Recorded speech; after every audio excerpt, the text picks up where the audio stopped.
Hello guys, Y S Rajasekhar Reddy మ్యూజియంకి అయితే వచ్చినాం.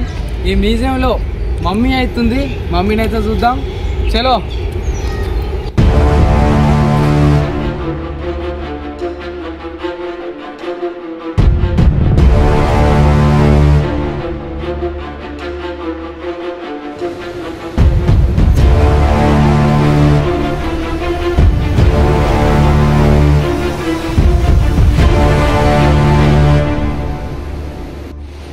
ఈ బాడీ ఎవరిదంటే ఈజిప్ట్కి సంబంధించి ఒక యువరాణి అనమాట. ఈ బాడీ ఈ మమ్మీ చనిపోయినప్పుడు ఏజ్ వచ్చేసి అంటే ఏంటంటే 25 సంవత్సరాలు ఉన్నానంటే ఈ మమ్మీ.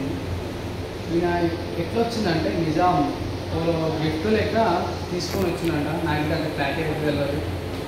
ఇది ఎక్కడ ఉందంటే మన తెలంగాణ పబ్లిక్ గార్డెన్ అయితే ఉంది. వైఎస్ రాజశేఖర్ రెడ్డి మ్యూజియంలో అయితే ఉంది. చూడాలంటే వచ్చి చూసి వెళ్ళండి.